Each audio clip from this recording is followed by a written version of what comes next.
We're going to take a look at the last section of our stoichiometry and chemical analysis unit. We're going to look at titration analysis. So titrations are essentially a lab procedure that we use in order to calculate the solution concentrations of different entities. So usually we deal with acids and bases when we deal with titrations. At least we will in this unit. So the titrant in our titration is the solution that is carefully added and precisely to a sample.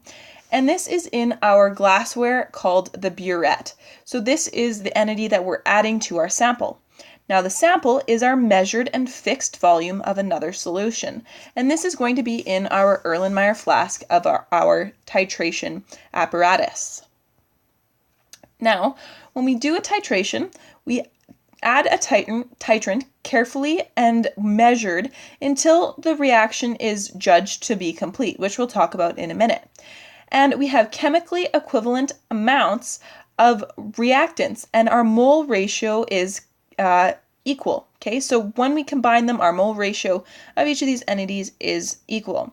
So when we look at what we have a stand that sets up holding our burette. So our burette is this piece of glassware that looks like this. It has the little stopper at the bottom. And you have a conical flask, which is also known as an Erlenmeyer flask, and you have this sitting on your stand. Now notice it says to add a white tile at the bottom. Sometimes we just use a white piece of paper, and the reason being is having white in the background helps us identify when a color change occurs. Now we need a color change, so we'll talk about how we get a color change in this reaction as well, but we definitely need to have a white background in order to see a color change. Generally, the stands that we deal with are black, which makes it very challenging to see any sort of color change. Now, we have a few terms that we need to talk about prior to looking at an analysis using a titration. The first is called an equivalence point, and the equivalence point is where there's a theoretical amount of titrant added to the reactant and it's reacted with all of the sample. Now, the equivalence point is the point at which we have the same number of moles of each of our reactants. Okay, and we can test this using color, pH, and conductivity of our entities of our sample to ensure that we have met our equivalence point. Now the point at which we end our titration, okay, is called the end point. Now we get a sudden color change. So for example, if you're titrating using the indicator phenolphthalein, when we get the color change from clear and colorless to pink, we would stop our reaction, we would stop the titrant from coming out of the burette, and we would end that titration. That is called our end point. So our end point and equivalence point are not equal values. Our equivalence point will sometimes occur prior to our end point. However, if we have an accurate indicator, sometimes we can get our end point to be very close to our equivalence point. So, if you have an unknown hydrochloric acid solution, you can titrate it with a sodium hydroxide solution, and you can get sodium chloride and water as our sample. So, depending on what you decide, you can have either hydrochloric acid or sodium hydroxide to be your titrant. Then, you will know your end point when you get a color change. Now, generally, when we deal with a strong acid and a strong base, our equivalence point will be when we have equal values of our hydrogen or hydronium ions and hydroxide ions. And that occurs with a pH of 7 when we're dealing with a strong acid and a strong base. So when we draw out these titrations, we see that there's an equivalence point, again, when the moles of the titrant in the sample are equal, and we have the end point, which is that sudden color change. An indicator is used to measure that pH change and to show the end point. Now, again, when we have a strong acid and a strong base, we know that we have an equivalence point when all of our hydrogen ions have reacted with all of our hydroxide ions, forming water. The pH of a strong acid and a strong base will always equal 7, okay, of our equivalence point. So our equivalence point pH will always equal 7 when we're dealing with a strong acid and a strong base. Okay, this is measured with an indicator, again, until the endpoint is reached. Now, depending on what acids and bases we're going to use, we need to figure out what a good indicator would be for our titrations. Now, since in this class we only deal with strong acids and bases, we want an indicator that will show us an equivalence point right around a pH of 7. So when we look at our acid-base indicator table, we see that there's a few indicators that we could potentially use to see this color change.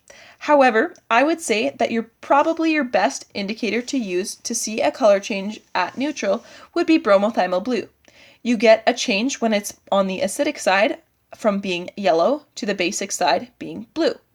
You could also say that you could potentially use phenol red as well because there is a color change.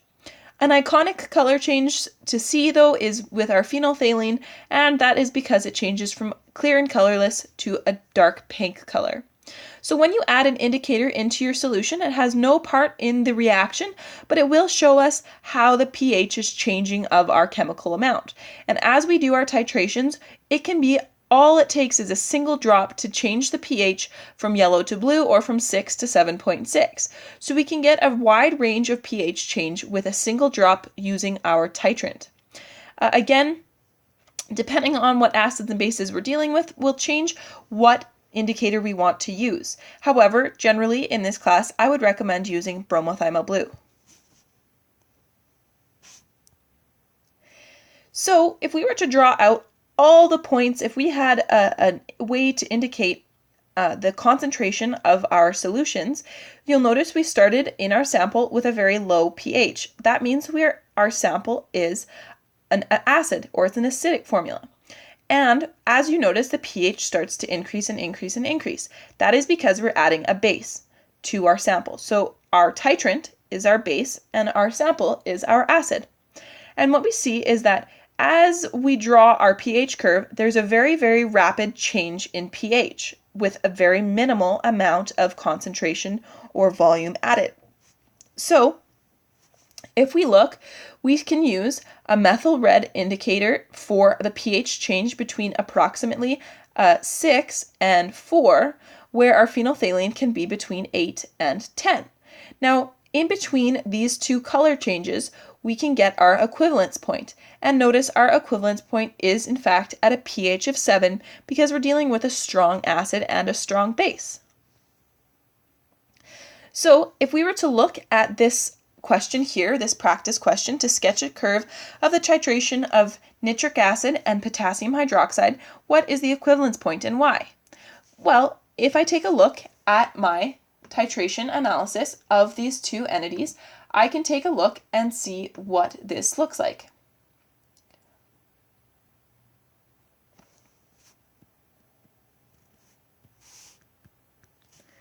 So if I'm titrating nitric acid with KOH, my general curve is going to start with a low pH and increase. Ooh, that is kind of ugly. I better fix that.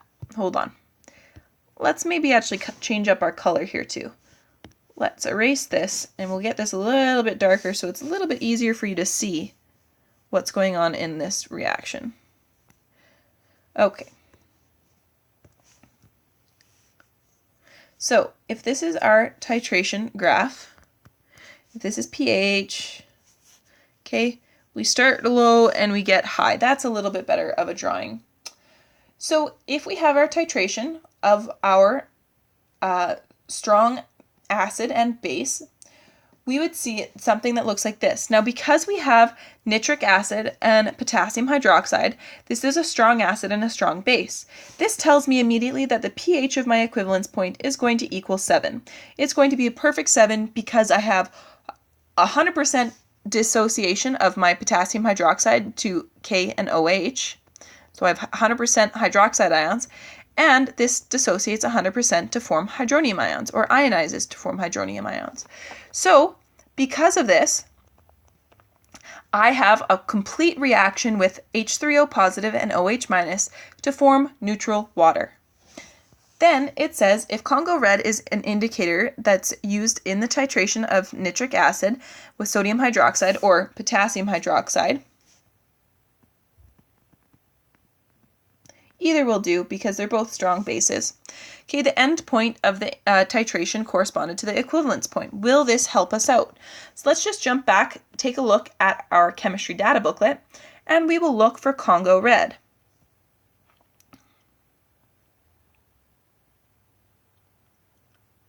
I do not have Congo red on here. That's crazy. Unless I'm missing it somewhere. Huh. Alright, well, the color change for Congo red is between a pH of 3 to 5. So if this is our equivalence point at a pH of 7, then the color change for Congo red would be down here somewhere. This would not really help us to determine our equivalence point because our equivalence point has a pH that's greater than the color change that we would see. So this could tell us when there is some sort of dramatic pH change, however, it won't help us determine our equivalence point. In this case, again, we would be better to use bromothymol blue. Now, in order to learn how to properly do a titration and the corresponding titration calculations, there's 2 videos from the Fuse School of Chemistry that I would like you to take a look at following this lesson. It will help you to really understand what is going on with your titrations prior to entering the lab and completing a titration of your own. Again, if you need to take a look at some practice questions, do so online or in your textbook. And if you need to go back and pause, take any notes, please do so now. Good luck.